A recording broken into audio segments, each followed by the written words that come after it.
A sailor went to China to see what he could. China, but all that he could. China was the bottom of the deep blue. China. Remember that from childhood? Maybe not. What does this session have to do with China? I'm trying to figure out how Warren Buffett showed up in connection to China.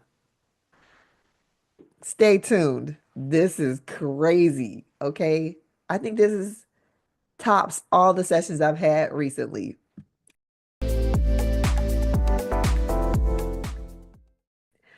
Hi, I'm Joy with Breaking Curses 101. I run the School of Deliverance at breakingcurses101.com.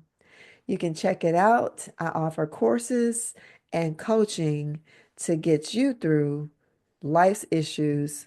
I teach you how to break curses by the power of Jesus Christ. So check out the school. We also have a monthly meeting called Prayer, Praise, and Prophecy, where you'll hear members or former members tell their testimonies of deliverance. And it's a great place to gather and check out the ministry and see who shows up. It's great. So and like I said, it's free. So go to the site and check it out. Just sign up. Go on the page, scroll down, and you'll see the sign up for the meeting. Also, check out the Curse to Bless in 3 days or Less challenge. Now, that one, day one, day one will blow you away. People have gotten paid within hours of going through day one. No kidding. Like complete life turnaround. Just watching day one. And the first 2 days are free. Day three, I ask for a nominal fee. So check it out. I hope you all are having an awesome, awesome time. Right now, it's springtime in North Carolina. The pollen was kicking my butt. Okay. I thought if I just stay away from eggs and dairy, I'll be fine. It was like inhaling smoke every day. My body was trying to expel it. Okay. So my nose is constantly running. And I'm like, oh. So I'm running around with these. Okay. Just a tip. Instead of using a whole bunch of tissue, get a washcloth. Okay. Is a washcloth less sanitary than tissues? You can wash the washcloth. You throw away the tissues. Either way, you still got to wash your hands. Okay. Go figure. All right. So let's get into this session. So this woman came to me.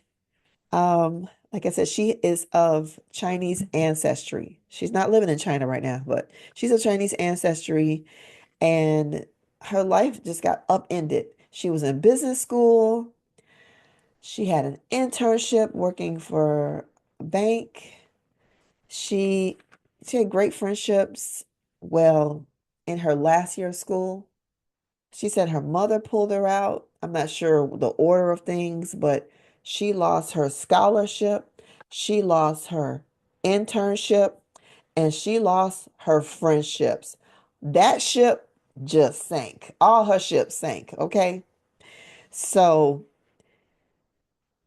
she moved on with her life. She ended up having a child and out of wedlock, all while attending. Now, she got saved first. She said she gave her life to the Lord while she was attending an NAR church. I didn't know what that was. It's called New Apostolic Reformation. It's one of those Bill Johnson churches where they move in signs and wonders and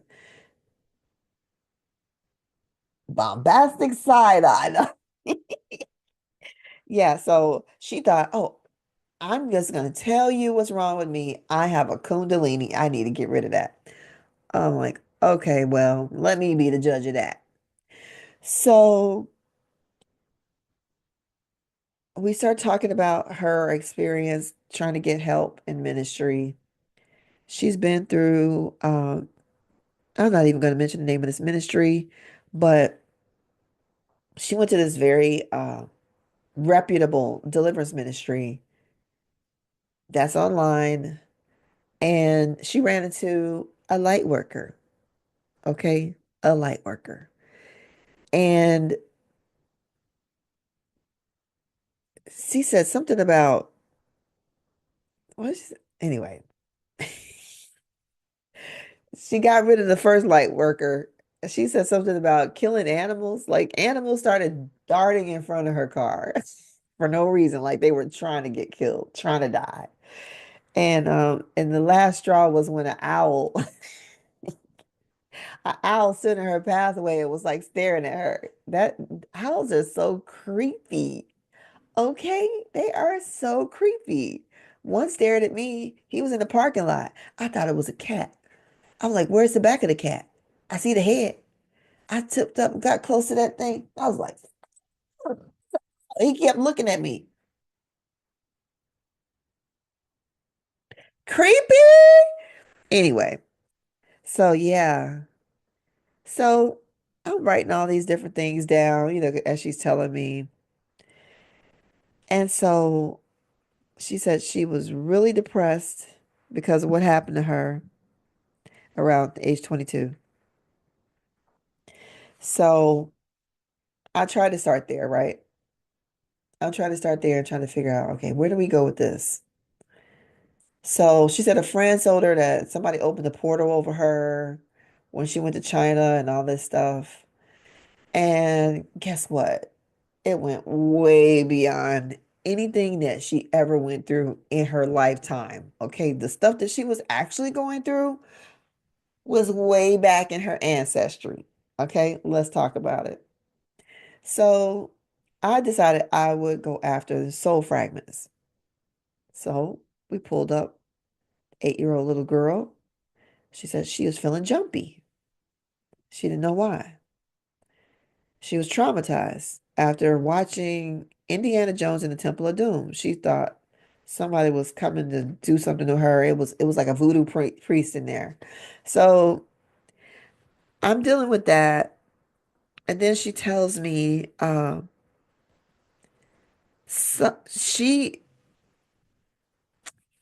well, I'm not going to go into that. Something really odd happened to her at, even before that, at age 5. So I'm trying to minister to these soul fragments. So she told me this event that happened to her at age 5. Let's just say she was violated. Okay. So I pulled up the deity that was guarding her 5-year-old soul fragment, and she heard Medusa. Medusa came in when she saw an ancestor who drank a potion to abort a baby, and Medusa said she owed me, or the ancestral witch was saying she owed me. And so Medusa said she's taken 37 babies and she currently has 78 souls. She says they're mine. Medusa came in about 47 generations ago and 58 generations ago. Some odd number like that. So, oh my gosh. This ancestor who aborted her baby, the baby was offered to the ancestors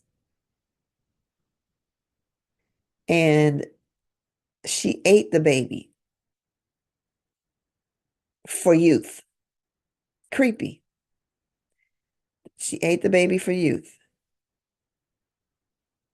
It's people are doing that stuff. They've been doing it from the beginning of time.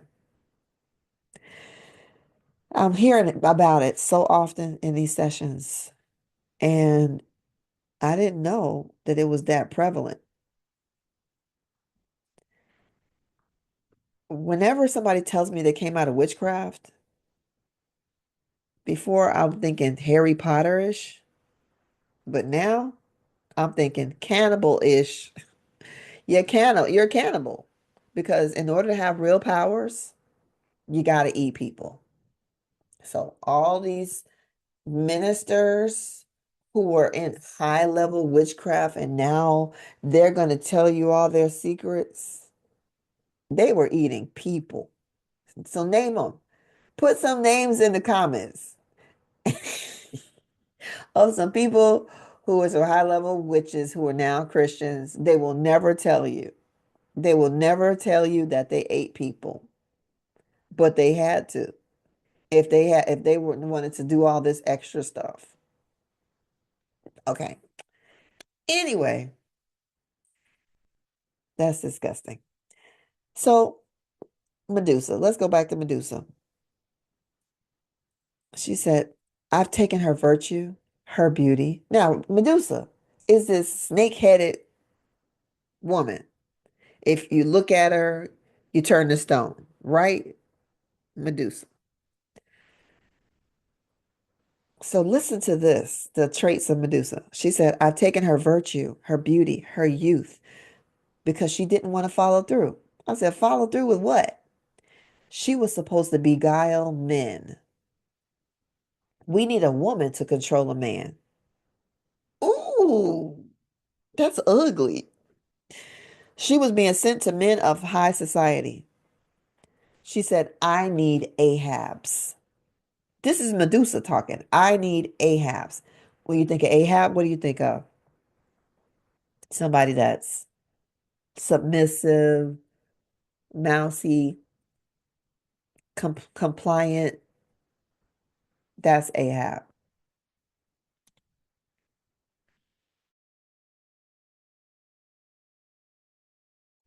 So Medusa is apparently collecting these Ahab men. She wants their souls. I said, what do you do with them? She said, they lick my feet. Go ahead. So basically, the men are slaves to Medusa, and she needs a woman to go out there and get these men. And my client was supposed to be that woman, and now because she chose not to be that woman, Medusa's lashing back. She's already there. She expects to be served. So y'all are walking around with these spirits. They've been there. They were there when you were born. They didn't just get there when you sinned. They've been there, okay? You sinned, you were doing their bidding. And then you decided, no, I want to serve God. And now they're acting up because you're not serving them. You get it? All right. So then she sees Cleopatra. I think I asked, who are you working with? And she sees Cleopatra. I said, well, what's the relationship between Medusa and Cleopatra? She said, um, Cleopatra is Medusa's sister. I mean, if nothing else, this is great entertainment, okay? This is great entertainment.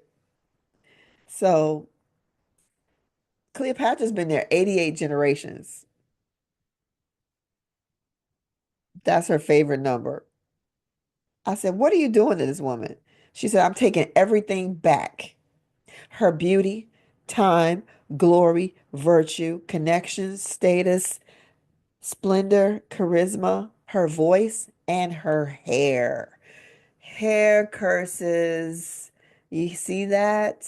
If you don't get out there and twerk and toot your butt and seduce men, these demons want to take your beauty. They want to take they want to take it all. They want to take everything that makes you beautiful. Okay? A woman's glory is in her hair. So anyway, that's a tip. That was a big tip, y'all. I said, what are you doing with all this stuff? She said, I'm amalgamating them. It makes me look better. Okay. This is Cleopatra. So she's taking all this stuff from this woman. So I called up spirit spouses. Lazarus and Prince Ignatius were there. Lord have mercy. So I had to extend this into 2 days. Prince Ignatius, Lord have mercy. Let me go into this Prince Ignatius. Prince Ignatius was a Roman soldier. He had been there 58 generations.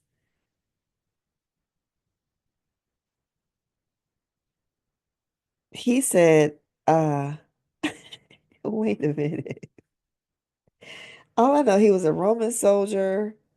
He was the middleman. He said, I just move things back and forth. I'm like, well, who do you work for? He works for Isabel or Isadora. Isadora. Be Isadora. Anyway, so Isadora, 108 babies were sacrificed to Isadora. Babies. That's why I say everything starts with the babies.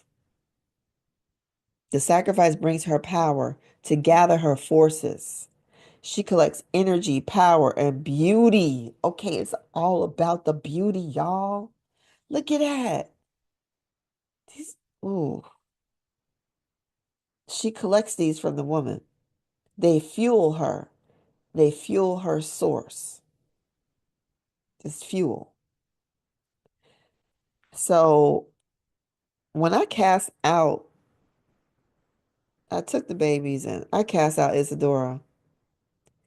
And I tell Prince Ignatius he's got to go too. This woman heard in her head, she heard the man say, "Where do I go?" And that's when it gets real to you. You're like, wait a minute, why would I think of this on my own? Up to now, it's like all in your head, and you're thinking, is this real? Why is he saying, where do I go? You would not be thinking that. Okay. This stuff is crazy, y'all. It's still crazy to me. Y'all think I live to hear your crazy stories. No, I hear enough. I've heard enough over the last 11 years. I'm good. I don't really need to hear any more stories. So, but I'm just trying to help people out here. So back to Lazarus. All right, turns out her family had a maid, and the maid sold her nappies for money. In America, we call those diapers. So apparently the maid wasn't getting enough money. She sold the diapers for money. And to keep the baby from urinating all over herself, the client, when she was a baby, she shoved toilet paper up her woochie coochie. Okay. And yeah, I think that brought in Lazarus. That was just crazy, y'all. Yeah, you think you hear it all, and then boom, you find out something weird happened to you as a baby.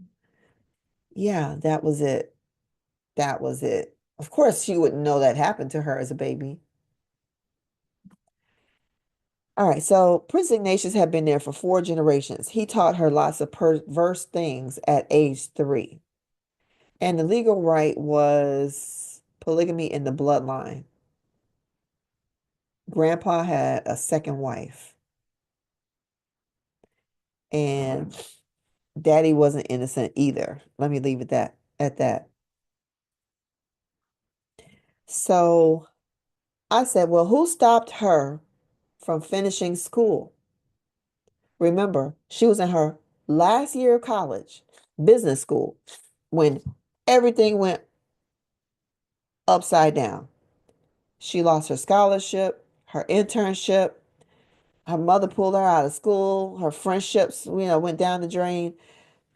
Everything just got destroyed. And I said, who was responsible for that? She heard King Tut,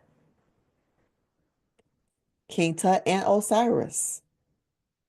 They stopped her from finishing school.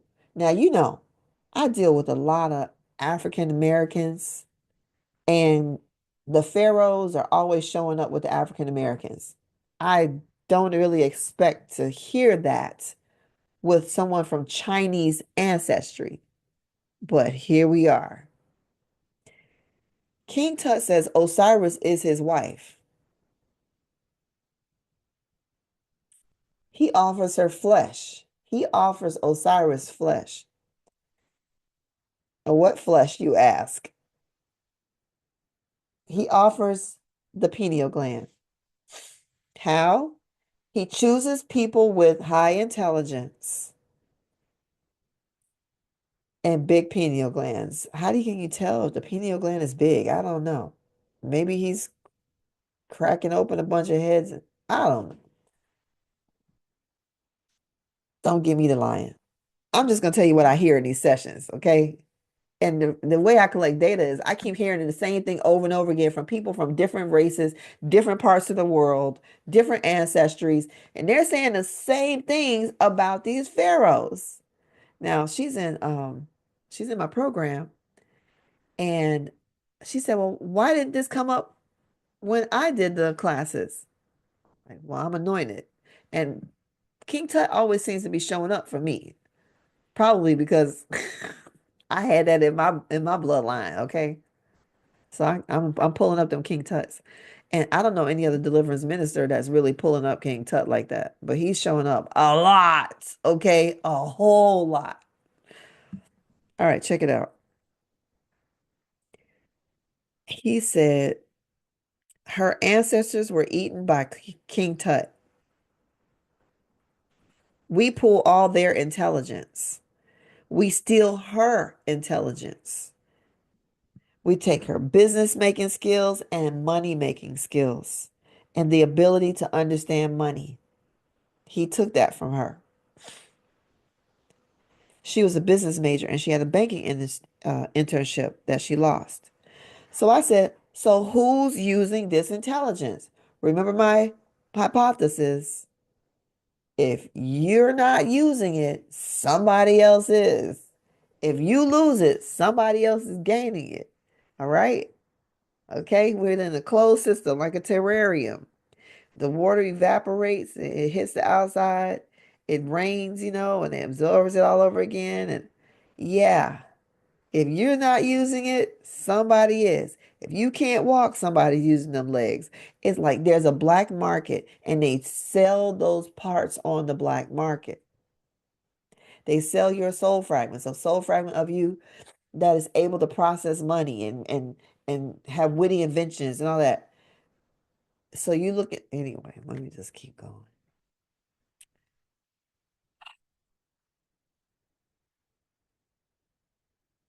I said, who's using your intelligence? She heard Warren Buffett and his descendants.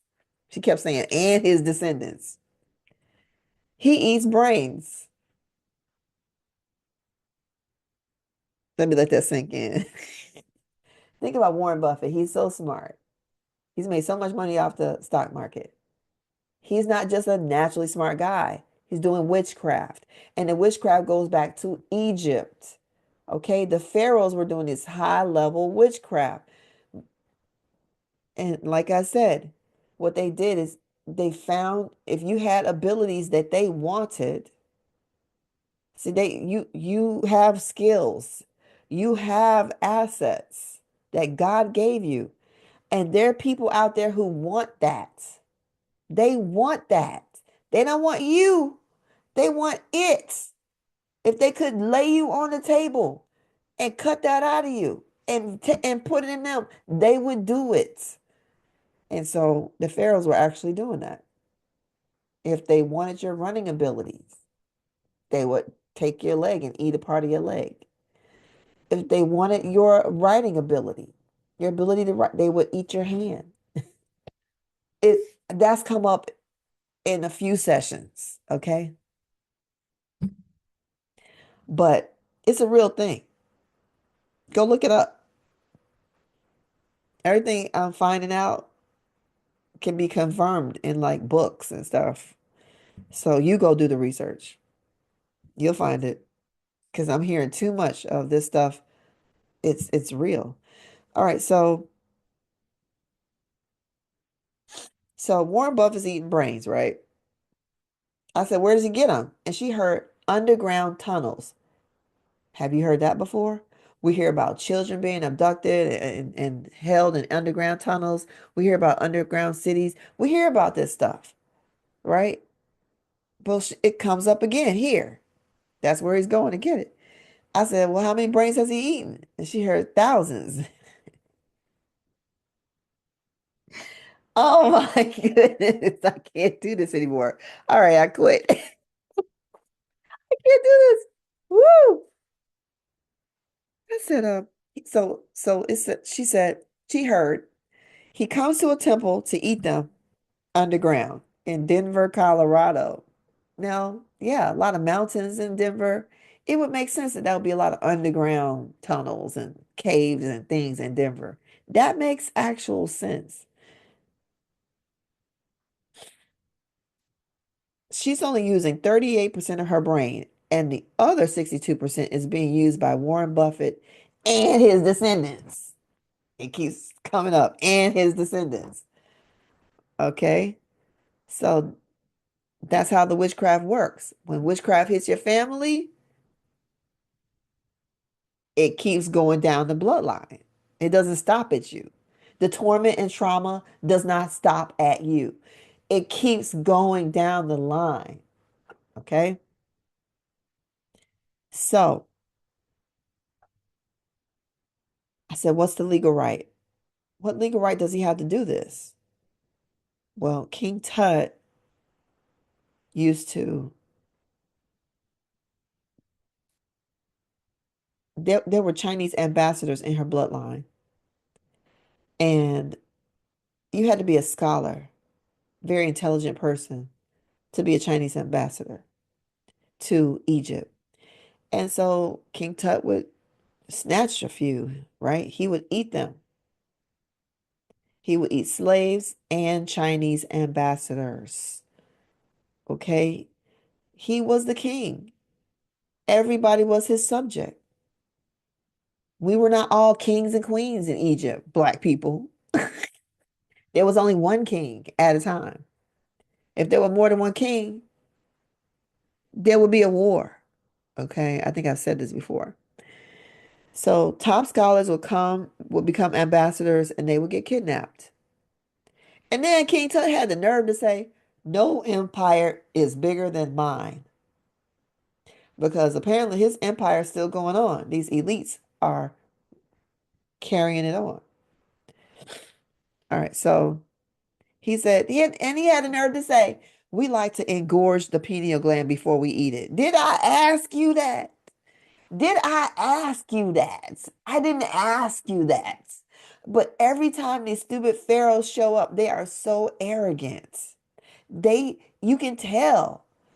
I mean, y'all talk about narcissists. Your narcissist is a pharaoh. Your narcissist is some kind of king that's pass his soul fragment forward. That's your narcissist. This dude is a narcissist. Did I ask you all that, King Tut? No. Ugh. Anyway, so I got rid of King Tut and Osiris. But then Cleopatra, I had to go back and go get Cleopatra. Her legal right was mom dedicated this woman. The mother dedicated this woman to an ancestor. And he showed up as a spirit spouse. Wong Tai Sing. Wong Tai Sing said he was a spirit spouse. And she's my flower girl. Did I ask you that? Did I ask you that? No. Well, I mean, they be volunteering all kind of crazy stuff. That's how that's how you know this stuff is real. So, oh my goodness.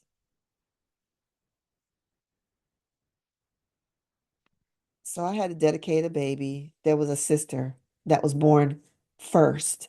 And was she miscarried or aborted? I can't remember. She might have been miscarried. I don't know. But it was a legal right. And that's how I was able to get rid of Cleopatra. So when I cast out Cleopatra, she saw a whole courtroom full of people wearing Egyptian headdresses, and they all left.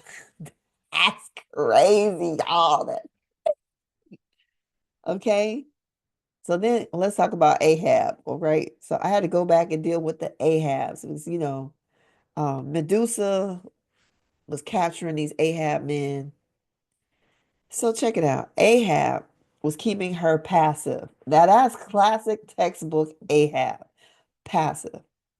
She can't achieve what she wants to achieve. She loses her adult voice by being submissive. Submission and control work together. Sounds like Ahab to me. And she heard she has to stay in her place. That's Ahab. And it came in, I said, well, who's controlling her? She heard grandmother and Manitoba. Manitoba. Nobody knows what Manitoba is. Manitoba, Cappuccino. Oh, she's hearing this stuff, right? 6 generations. It says, I take gold from her back.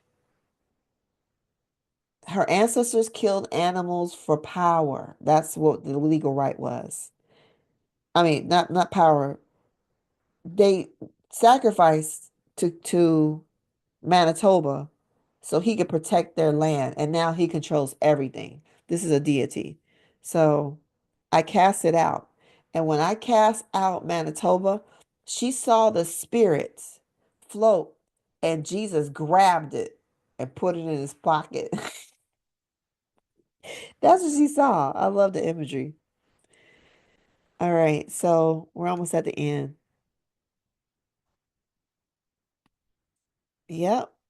And then after I cast out Prince Ignatius, she saw money in her hand and she heard financial instruments. So she's being restored. I pulled her brain, out of the mouth of Warren Buffett and his descendants.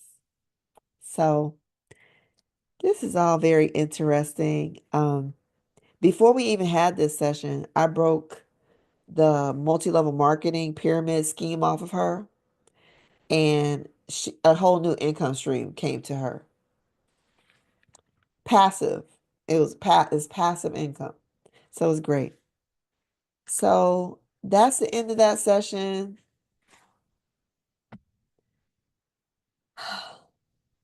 I've been tripping out about that session for the last couple of days. Like I said, it took me 2 days to get through this. And I just had to go tell you guys about it because it really was an anomaly to me. So that's it. And I will see you. Oh, if you are interested in deliverance sessions, one-on-one sessions, I think I'm changing things up so that I only do it for people in the 6-month program. So that way I don't get too worn out. Because my first session, somebody reminded me I had a session with them in 2014. That was 11 years ago. Okay. And you can get burnt out doing this. And that's why a lot of deliverance ministers just decide to do something different. They go into the prophetic. They'll tell them I said that. Yeah, or they just talk about deliverance and they're not doing it. Or they'll do it in mass. It's just it can wear a person out. So to avoid me getting worn out, I roller skate. I'm gardening now. Yeah. I like to be in the sun. So yeah. Okay, so I'll see you in the next video. Bye. Start your deliverance journey today with the Breaking Curses 101 School of Deliverance. You can get delivered in the privacy of your own home. We've served over 6,000 people since 2016. So check out my link in the description below to take my free course to get started.